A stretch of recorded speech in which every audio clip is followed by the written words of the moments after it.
बहुत सारे मकबरे ऐसे हैं, बहुत सारी ऐसी जगहें हैं, बहुत सारी ऐसी इबादतगाहें भी हैं दिल्ली के अंदर ही मौजूद हैं जो लवर्स पॉइंट बन गए। हमने वहाँ जाकर डंडा चलाया तो कुछ लोग तो खुश हुए, कुछ लोगों ने कहा कि आप कौन होते हैं डंडा चलाने वाले। वहाँ लड़के लड़कियाँ बैठे थे, हमने उनको दौड़ाया तो फिर आपका इलेक्ट्रॉनिक मीडिया कहता है कि आप कौन होते हैं दौड़ाने वाले। तारीखी मसाजिद और मकबरों की बेहरमती। देखिए प्रोग्राम हमारे मसाइल जुमा रात 8 बजे, इतवार दोपहर 1:30 बजे, सिर्फ ईटीवी उर्दू पर।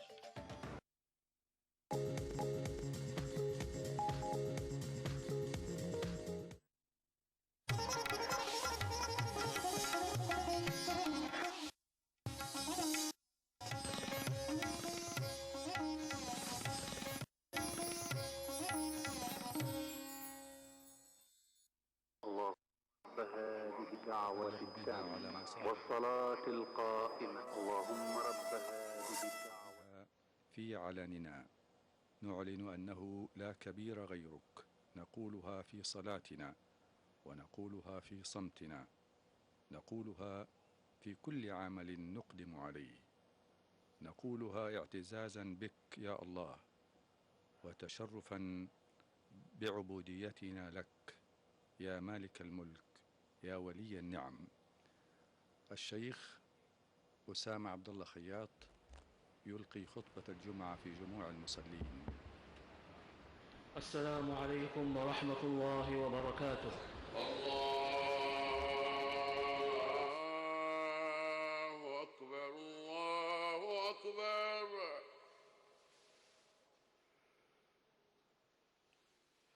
الله أكبر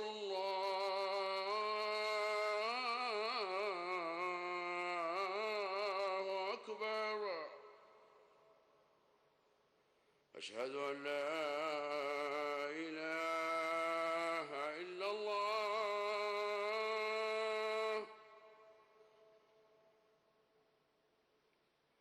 أشهد أن لا إله إلا الله.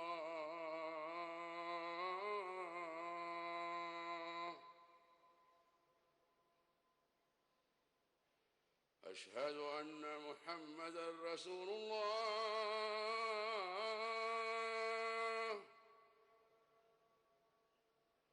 أشهد أن محمدًا رسول الله.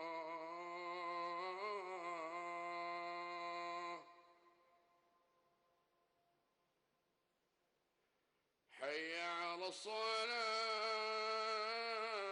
الصلاة. حي على الصلاة.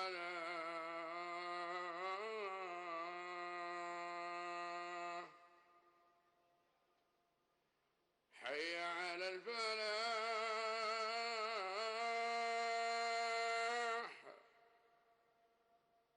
حي على الفلاح.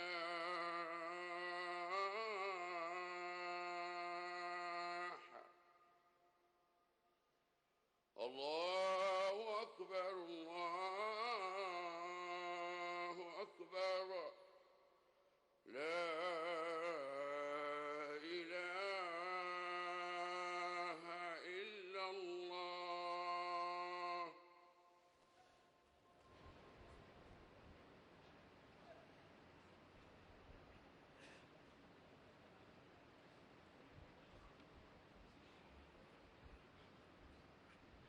الحمد لله العلي القدير، أحمده سبحانه على فضله السابغ وخيره الكثير، وأشهد أن لا إله إلا الله وحده لا شريك له ولا شبيه له ولا نظير، وأشهد أن نبينا محمدًا عبد الله ورسوله، البشير النذير والسراج المنير. اللهم صل وسلم على عبدك ورسولك محمد وعلى آله وصحبه أولي البر والتقى والفضل الكبير.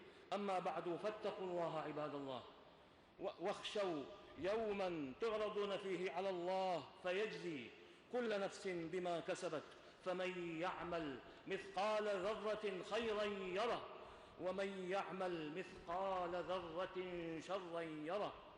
أيها المسلمون، لئن كان للناس في سعيهم إلى بلوغ ما تصبو إليه نفوسهم مسالك شتى وسبل يرون أن سلوكها يحقق المراد ويصيب الهدف ويوصل إلى الغاية التي يكون في بلوغها طيب الحياة وسعادة العيش، فإن لأهل الإيمان من الريادة في ذلك ما يجعلهم أوفر الناس حظاً في التوفيق إلى أسباب الحياة الطيبة، وأعظمهم نصيباً منها، وأكملهم دلالة عليها بما آتاهم الله من نفاذ البصيرة وسداد الرأي وحياة القلب واستقامة على الجادة تورث صاحبها تلك المنزلة الرفيعة والموعود الأجل الذي وعد الله به عباده في قوله سبحانه: إن الذين قالوا ربنا الله ثم استقاموا تتنزل عليهم الملائكة ألا تخافوا ولا تحزنوا وأبشروا بالجنة التي كنتم توعدون. وفي قوله عز اسمه: إن الذين قالوا ربنا الله ثم استقاموا فلا خوف عليهم ولا هم يحزنون. ولذا كان جواب رسول الله صلى الله عليه وسلم لسفيان بن عبد الله الثقفي حين طلب إليه أن يقول له في الإسلام قولا لا يسأل عنه أحدا بعده، كان جوابه عليه الصلاة والسلام: قل آمنت بالله ثم استقم. أخرجه مسلم في الصحيح. وحقيقة هذه الاستقامة كما قال أهل العلم سلوك الطريق المستقيم، وهو الدين القيم من غير تعريج عنه يمنة ولا يسرة، ويشمل ذلك فعل الطاعات كلها الظاهرة والباطنة وترك المنهيات كلها كذلك. وأصل الاستقامة استقامة القلب على التوحيد، كما فسر أبو بكر الصديق رضي الله عنه وغيره قوله سبحانه: إن الذين قالوا ربنا الله ثم استقاموا، بأنهم لم يلتفتوا إلى غيره، وأنهم استقاموا على أن الله ربهم. فإذا استقام القلب على توحيد الله تعالى وخشيته وإجلاله ومهابته ورجائه ودعائه ومحبته والتوكل عليه والإنابة إليه والتسليم له والإقبال عليه والإعراض عما سواه، فإن سائر الجوارح عندئذ تستقيم على طاعته بأداء فرائضه واجتناب نواهيه والتقرب إليه بالنوافل، لأن القلب بمنزلة الملك للجوارح، فإذا استقامت، كما جاء في الصحيحين من حديث النعمان بن بشير رضي الله عنهما أن النبي صلى الله عليه وسلم قال: ألا وإن في الجسد مضغة إذا صلحت صلح الجسد كله، وإذا فسد الجسد كله، ألا وهي القلب. الحديث. وإن من أعظم ما تجب العناية بصلاحه واستقامته من الجوارح بعد القلب اللسان، إذ هو المعبر عن القلب الكاشف عن مكنونه. وقد أخرج الإمام أحمد في مسنده بإسناد جيد عن أنس بن مالك رضي الله عنه أن النبي صلى الله عليه وسلم قال: لا يستقيم إيمان عبد حتى يستقيم قلبه، ولا يستقيم قلبه حتى يستقيم لسانه، على أن ما في الطبيعة البشرية من ضعف بين وما يعتريها من قصور يقتضي ألا يطيق الناس الاستقامة الكاملة على أمر الله في كل أشواط الحياة، فلا مناص من التقصير فيها بعدم الإتيان بها على وفق ما يرضي الله تعالى. فأرشد سبحانه إلى ما يجبر به ذلك التقصير، وهو الاستغفار الملزم، وهو الاستغفار المستلزم للتوبة النصوح التي يثوب بها العبد إلى رشده ويفيء إلى طاعة ربه. فقال سبحانه: قل إنما أنا بشر مثلكم يوحى إلي أنما إلهكم إله واحد فاستقيموا إليه واستغفروه وويل للمشركين. وفي مسند الإمام أحمد وسنن ابن ماجه بإسناد صحيح عن ثوبان رضي الله عنه عن النبي صلى الله عليه وسلم أنه قال: استقيموا ولن تحصوا واعلموا أن خير أعمالكم الصلاة ولا يحافظ على الوضوء إلا مؤمن. ولذا أمر صلوات الله وسلامه عليه من جنح عن الاستقامة أو قصر عنها بالتسديد والمقاربة، فقال صلى الله عليه وسلم: سددوا وقاربوا، كما في الحديث الذي أخرجه الشيخان في صحيحيهما من حديث أبي هريرة رضي الله عنه. والسداد هو الإصابة في جميع الأقوال والأعمال والمقاصد، وهو حقيقة الاستقامة. والمقاربة أن يصيب ما قرب من الغرض إن لم يصب الغرض نفسه، ما دام عازما مبتغيا إصابة الغرض نفسه قاصدا التسديد غير متعمد الحيدة عنه، كما جاء في الحديث الذي أخرجه الإمام أحمد في مسنده وأبو داود في سننه بإسناد حسن عن الحكم بن حزن الكلفي أن النبي صلى الله عليه وسلم قال: أيها الناس، إنكم لن تعملوا أو لن تطيقوا كل ما أمرتكم به، ولكن سددوا وأبشروا. فاتقوا الله عباد الله، واتخذوا من سلوك سبيل الاستقامة خير عدة تعتدونها وأقوم منهج تسلكونه لبلوغ الحياة الطيبة. فطوبى لمن استقام على أمر الله، ثم طوبى له بمرضاة الله ونزول جنان الله. نفعني الله وإياكم بهدي كتابه وبسنة نبيه صلى الله عليه وسلم. أقول قولي هذا وأستغفر الله العظيم الجليل لي ولكم ولكافة المسلمين من كل ذنب، إنه كان غفارا.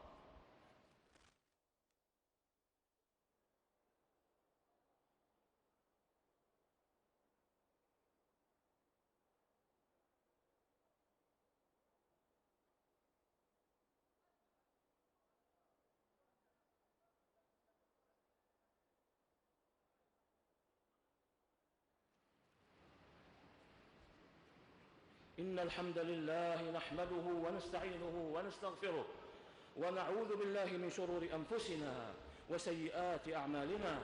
من يهده الله فلا مضل له ومن يضلل فلا هادي له، وأشهد أن لا إله إلا الله وحده لا شريك له، وأشهد أن محمدًا عبده ورسوله. اللهم صل وسلم على عبدك ورسولك محمد كما صليت على إبراهيم وعلى آل إبراهيم، وبارك على محمد وعلى آل محمد كما باركت على إبراهيم وعلى آل إبراهيم إنك حميد مجيد. أما بعد، فإن مما يعين العبد على الاستقامة على أمر الله تذكر المقصود من خلق الله له، فإنه سبحانه لم يخلق الخلق إلا لعبادته وحده، كما قال تعالى: وما خلقت الجن والإنس إلا ليعبدون ما أريد منهم من رزق وما أريد أن يطعمون إن الله هو الرزاق ذو القوة المتين. واستحضار هذا المقصود يبعث على تعظيم الرب سبحانه وإجلاله ومحبته، محبة تورث سلامة القلب وإقباله على ربه بطاعته والازدلاف إليه واجتناب ما نهى عنه من المحرمات واتقاء الشبهات حذرا من الوقوع في المحرمات. وأما الغفلة عن هذا المقصود فإنها تعقب صاحبها قسوة قلب تجنح به عن سلوك سبيل الاستقامة وترديه في معامع العصيان وظلمات الخطايا، فتكون عاقبة أمره خسرا، أعاذنا الله جميعا من ذلك. فاتقوا الله عباد الله، واستقيموا على أمر الله، وصلوا وسلموا على خير خلق الله محمد بن عبد الله، فقد أمرتم بذلك في كتاب الله: إن الله وملائكته يصلون على النبي يا أيها الذين آمنوا صلوا عليه وسلموا تسليما. اللهم صل وسلم على عبدك ورسولك محمد، وارض اللهم عن خلفائه الأربعة أبي بكر وعمر وعثمان وعلي، وعن سائر الآل والصحابة والتابعين ومن تبعهم بإحسان إلى يوم الدين، وعنا معهم بعفوك وكرمك وإحسانك يا خير من تجاوز وعفا. اللهم أعز الإسلام والمسلمين، اللهم أعز الإسلام والمسلمين، اللهم أعز الإسلام والمسلمين، واحم حوزة الدين، ودمر أعداء الدين وسائر الطغاة والمفسدين، وألف بين قلوب المسلمين، ووحد صفوفهم، وأصلح قادتهم، واجمع كلمتهم على الحق يا رب العالمين. اللهم انصر دينك وكتابك وسنة نبيك محمد صلى الله عليه وسلم، وعبادك المؤمنين المجاهدين الصادقين. اللهم آمنا في أوطاننا، وأصلح أئمتنا وولاة أمورنا، وأيد بالحق إمامنا وولي أمرنا، وهيئ له البطانة الصالحة، ووفقه لما تحب وترضى يا سميع الدعاء. اللهم وفقه ونائبيه وإخوانه إلى ما فيه خير الإسلام والمسلمين، وإلى ما فيه صلاح العباد والبلاد، يا من إليه المرجع يوم المعاد. اللهم اكفنا أعداءك وأعداءنا بما شئت، اللهم اكفنا أعداءك وأعداءنا بما شئت يا رب العالمين. اللهم اكفنا أعداءك وأعداءنا بما شئت يا رب العالمين. اللهم إنا نجعلك في نحور أعدائك وأعدائنا، ونعوذ بك من شرورهم. اللهم إنا نجعلك في نحور أعدائك وأعدائنا، ونعوذ بك من شرورهم. اللهم إنا نجعلك في نحورهم، ونعوذ بك من شرورهم. اللهم احفظ المسلمين في كل ديارهم، اللهم احفظ المسلمين في كل ديارهم، واحقن دماءهم. اللهم احقن دماء المسلمين، اللهم احقن دماء المسلمين، وأصلح ذات بينهم، وقهم شرور أنفسهم، وقهم شرور أنفسهم، وقهم شر الفتن ما ظهر منها وما بطن يا رب العالمين. اللهم أحسن عاقبتنا في الأمور كلها، وأجرنا من خزي الدنيا وعذاب الآخرة.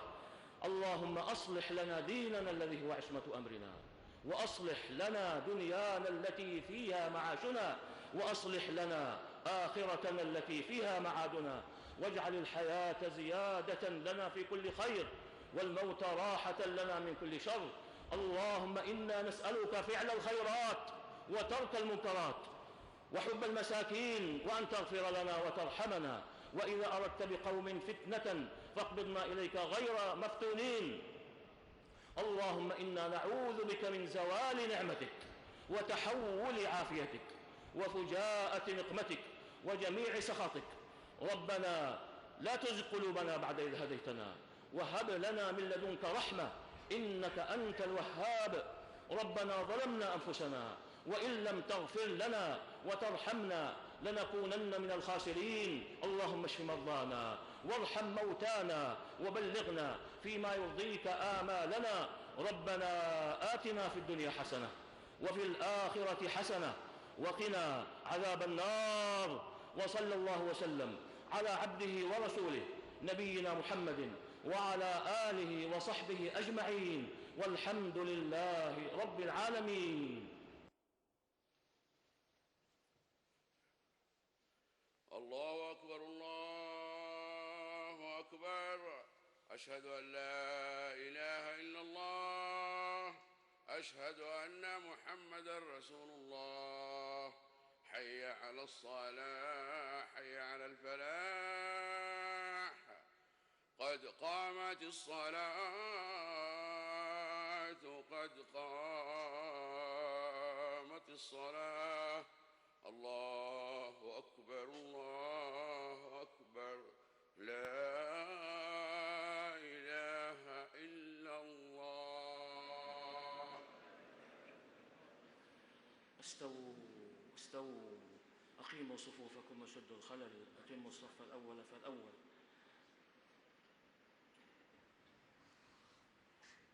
الله أكبر الله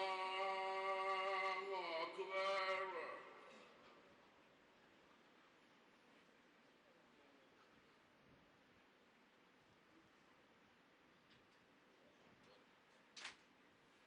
الحمد لله رب العالمين الرحمن الرحيم مالك يوم الدين، إياك نعبد وإياك نستعين، اهدنا الصراط المستقيم، صراط الذين أنعمت عليهم غير المغضوب عليهم ولا الضالين،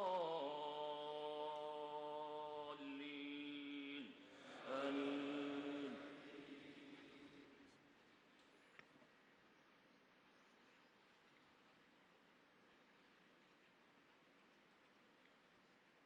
سبح اسم ربك الأعلى الذي خلق فسوى والذي قدر فهدى والذي أخرج المرعى فجعله غثاء أحوى.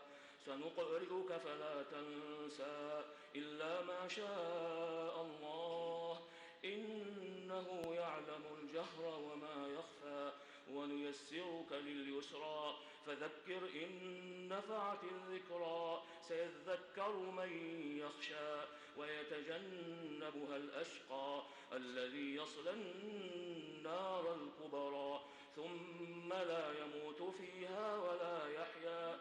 قد أفلح من تزكى وذكر اسم ربه فصلى، بل تؤثرون الحياة الدنيا والآخرة خير وأبقى.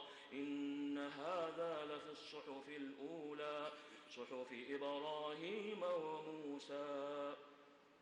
الله أكبر الله أكبر. سمع الله لمن حمده. ربنا لك الحمد. الله أكبر.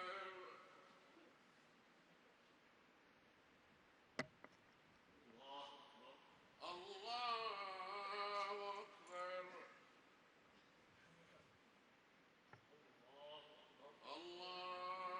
أكبر.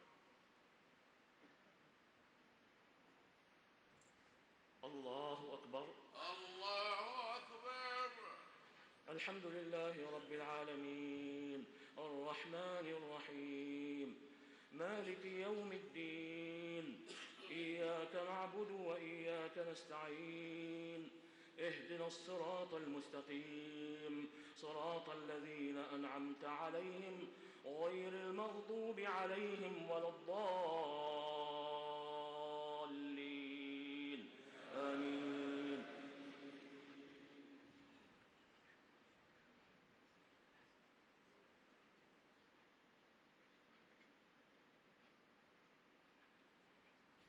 هل أتاك حديث الغاشية؟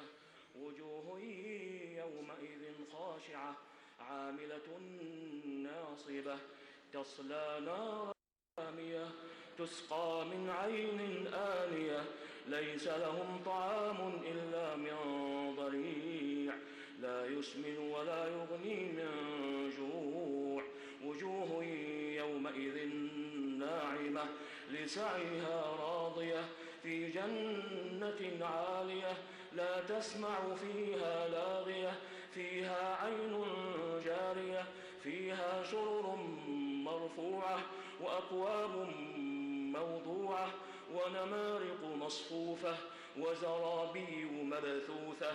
أفلا ينظرون إلى الإبل كيف خلقت وإلى السماء كيف رفعت وإلى الجبال كيف نصبت وإلى الأرض كيف سطحت. فذكر إنما أنت مذكر لست عليهم بمسيطر إلا من تولى وكفر فيعذبه الله العذاب الأكبر إن إلينا إيابهم ثم إن علينا حسابهم. الله أكبر. الله أكبر. سمع الله لمن حمده. ربنا ولك الحمد. الله الله أكبر. الله أكبر.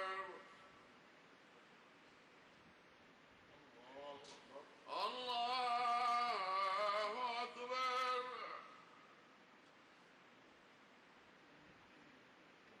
الله أكبر. الله أكبر.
السلام عليكم ورحمة الله. السلام عليكم ورحمة الله. السلام عليكم ورحمة الله. السلام عليكم ورحمة الله. استغفر الله استغفر الله استغفر الله. اللهم أنت السلام ومنك السلام، تباركت يا ذا الجلال والإكرام. لا إله إلا الله وحده لا شريك له، له الملك وله الحمد وهو على كل شيء قدير. اللهم لا مانع لما أعطيت ولا معطي لما منعت ولا ينفع ذا الجد منك الجد. هكذا أيها الإخوة المؤمنون في كل مكان قضيت شعائر صلاة الجمعة، نقلناها لكم من رحاب الحرم المكي الشريف بمكة المكرمة. وقد تحدث فضيلة الشيخ أسامة خياط في خطبته عن فضيلة الاستقامة التي حث عليها الإسلام الحنيف وأوصى بها رسول الله صلى الله عليه وسلم، ودعا فضيلته المسلمين إلى وجوب الاستقامة في حياتهم بما يرضي الله سبحانه وتعالى ورسوله الكريم صلى الله عليه وسلم. أيها الإخوة المؤمنون، في نهاية هذا النقل المباشر عبر قناة القرآن الكريم من مكة المكرمة، وبعد أن نقلنا لكم شعائر صلاة الجمعة، وقد أذن لصلاة الجمعة المؤذن الشيخ أحمد بن عبد الله بصنوي، لكم تحيات الزملاء الذين ساهموا في هذا النقل المباشر: عبد المعين أحمد برقاوي، محمد عبد الرحمن عيد، أنس سامي سمارن، سلطان محمد العمري، أنس سعيد برضوان. وكان المخرج الذي قام بإخراج هذا النقل المباشر الزميل عاطف ابن محمد رفة. لكم في نهاية هذا النقل المباشر تحيات محدثكم بكر محمد باخيضر من الحرم المكي الشريف بمكة المكرمة.